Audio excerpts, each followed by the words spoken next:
See how a white girl can fall for him. What? Nicholas Pileggi. In the Italian-American community of, say, 1910 through Prohibition especially, and into the 50s, that world was probably as strong an influence in the Italian-American community as there was. I know nobody wants to hear that, and I know all these really successful Italian-Americans who had nothing to do with those people, all those judges and people, take offense when that's said. But the truth is they were the single most powerful force in the Italian-American community for many, many years. Prohibition made them, by the way. They did not do this by themselves. Prohibition is the thing that empowered gangsters. And the Italian gangster just remained a figure in the neighborhood long, long into the 50s. It ended in the early 60s. So they were very powerful, and they had a code, and that is they would watch out for the neighborhood if the neighborhood watched out for them. It's a part of the culture. Actor Frank Vincent. It was an influence on my life. It wasn't even on my acting career. My father was a dude. Okay, my father was an Errol Flynn fan. My father was a meticulous, dressed, very groomed kind of guy. And when I went into music business, I started playing in clubs, and I met all these guys with white-on-white shirts with the 2 buttons and their initials on over here. And we hung out all with these kind of people, and that's the whole feeling of Goodfellas, that the way the men really were, and that's true. That influence really comes through. When we played music, we wore a tuxedo every night. We were dressed up every night. We played lounges and we played clubs. And we had a different color tuxedo on every night with bow ties and patent leather shoes. So we were like slick guys, and that's what these guys were. Actor Paul Sorvino. Living in Brooklyn on certain Saturday nights in a cafeteria where all the high school kids used to go, at the end, there was a group of refrigerator-sized men in dark suits, shiny mohair suits, who would come in with their gussied-up, splashy ladies. And I once made the mistake of looking at one of these people, and what I got back was, "The fuck you looking at?" I immediately looked down at my coffee and understood thereafter not to look at these people ever again, because there was danger, real danger, not of getting beaten up, but getting maimed in an instant. You just didn't do it. So that was about the only glimpse I ever had of it. I really knew nothing of that way of life. You'd hear about it because you'd hear about it, because in New York and Brooklyn you would hear about it. Producer Irwin Winkler. I don't really know that much about the work of the gangster and what he does. I really take it from Nick's book and Nick's experience.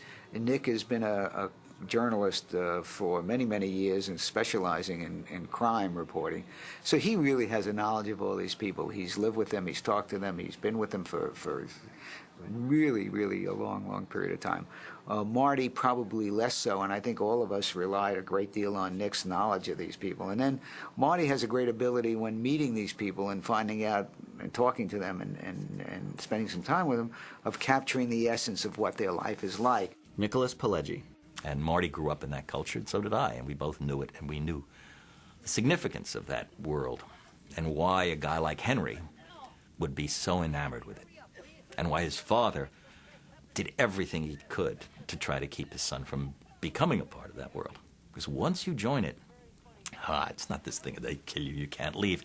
Once you join it, you can't leave yourself. It takes, Henry's a working stiff. Henry should have been unloading a truck somewhere. Henry could have been making, if he's lucky, he would have made 50 grand, 60 grand a year. Lucky. And, you know, pay your taxes, now you're down to 40. You know, you got car payments, your kid needs dental work. You know, who the heck can make a living that way? Henry got a taste. He had it all. I set up Janice in an apartment around the corner from the suite. That way I was able to stay over a couple nights a week. Karen was home with the kids, and she never asked any questions anyway. Oh, Maurice Valencia. Looks like Roma. This is all silk. This is from Siam. What are you fucking doing? Come see my bedroom. Of course, I'll eat this fucking dog. Robert De Niro.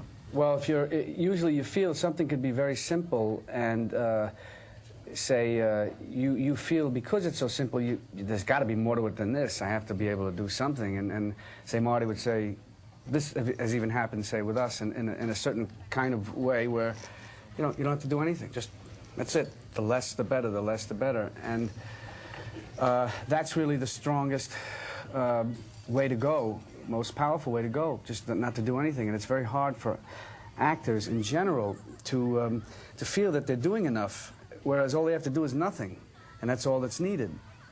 And that in itself is something to learn or realize as an actor, especially in films.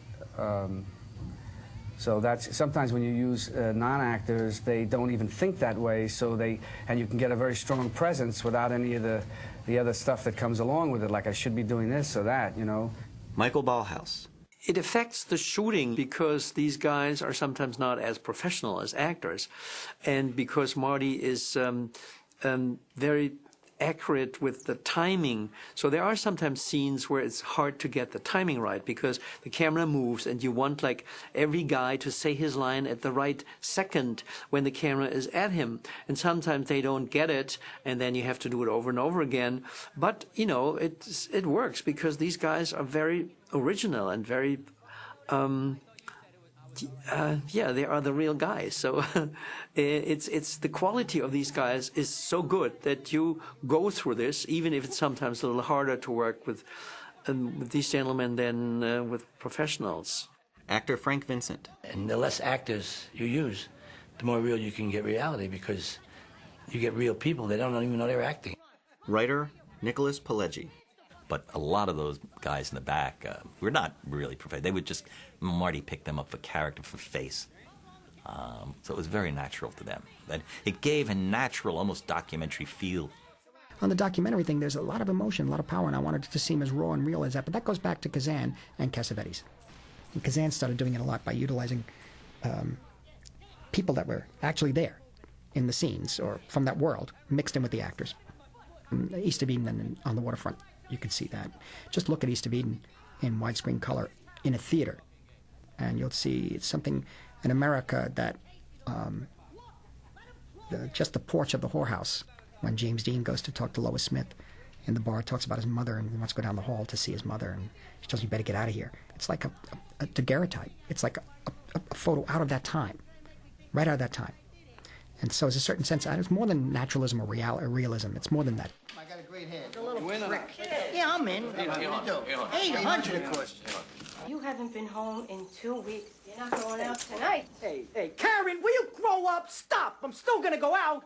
Not without your car keys, you're not. Are you nuts? Are you fucking nuts? What's your problem? Yes, I'm nuts. Something's going on. Stop with that already. No. Enough. Stop with that. No. Irwin Winkler. It was a very glamorous world that we presented until the murder of Spider.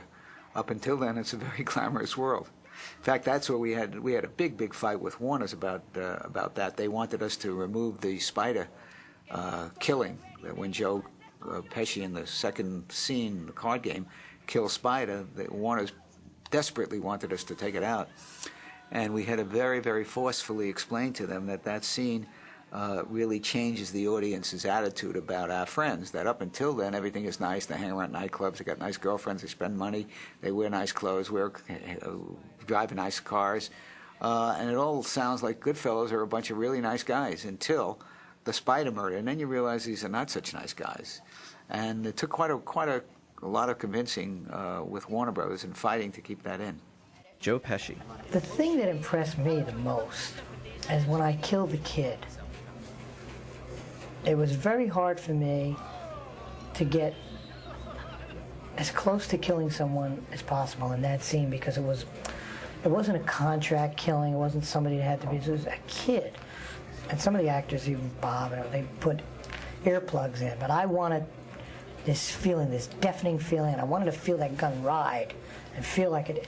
And the kid that played Spider threw himself back so violently at the first shot that he went flying against the bar and cut his hand. They had to take him to the hospital. He cut it on a picture that fell. I mean, I think everybody in that room felt, including me, felt like I killed that kid. Sick maniac. I don't know if you kidding? What do you mean you're kidding? You're breaking my fucking balls? I'm fucking kidding with you. You fucking shoot the guy? He's dead. Good shot. What do you want from me? Good shot. You miss it this distance. Well, you got a problem with what I did, Anthony? No. Hey, no. Fucking rat anyways. Whole family's all rats. You would have grew up to be a rat. Stupid bastard. I can't fucking believe you. Now, you're gonna dig the fucking thing up. You're gonna dig the hole. You're gonna do it. I got no fucking lime. You're gonna do it. Fuck cares? I'll dig the fucking hole. I don't give a fuck. Was the first hole I dug? First time I dug a hole, I'll dig a fucking hole. Where are the shovels? Lorraine Bracco. Marty let me have my kids in the movie. That's my daughters, Margot and Stella, which was fun. Yeah, I remember saying to Marty, you know, where's these kids? I mean, you know, I have 2 kids at home.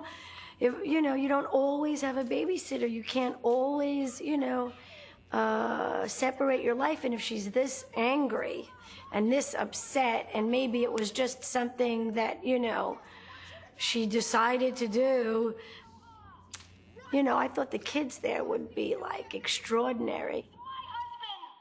Get your own goddamn man! Wake up, Henry. In the scene when you see Karen on top of Henry, I remember it being very difficult to shoot, especially since when you learn filmmaking with Marty Scorsese, I really did that to the camera, not so much to Ray. So Michael Ballhaus, who was our director of photography and occasional cameraman, Michael had the camera lying down on the bed, and if I remember correctly, I straddled his knees, and the gun and everything is literally right into the camera. So it was very difficult. Ray was somewhere on the side there, but Marty wanted it straight into that camera, and that was hard because I remember seeing my reflection, and you know, once an actor sees itself. It's a very strange thing. I remember trying to prepare for that and just literally beating myself up to make that real and have those feelings of having a man leave you, and let alone for someone else, and having 2 children and being a failure. And I mean, the litany of many things that women know when their husband is having an affair. Very hard, very harsh. The whole thing was harsh. I remember, you know, 100 times asking them, promise me there's nothing in here, and, you know, show me that there was nothing in the gun, because, I mean, it was horrifying. At one time, he throws me off of the bed.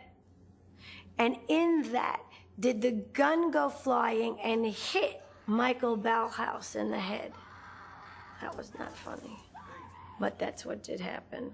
Poor Michael Ballhaus, you know, had this huge lump, and you know, there's safety first, so we never do anything that's really dangerous. I mean, this was a little accident, but, you know, that happens. That's no problem at all.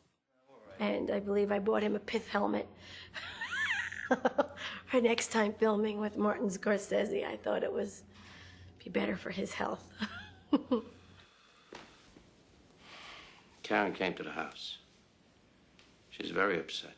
Karen! Judy! Rose! Come here! I got the most expensive tree they had! Actress Lorraine Bracco. And I believe Marty handled me with kid gloves in a way, until he saw that I was feisty and would fight for myself. You know, Marty and I would fight a little bit. I would fight for Karen, and in that, Marty would fight for the movie. So, I had very strong beliefs in playing her, and Marty was 98% of the time my pal, and going with me and believing me and trusting me. Marty, you have to earn Marty's trust. That was the most exciting thing for me.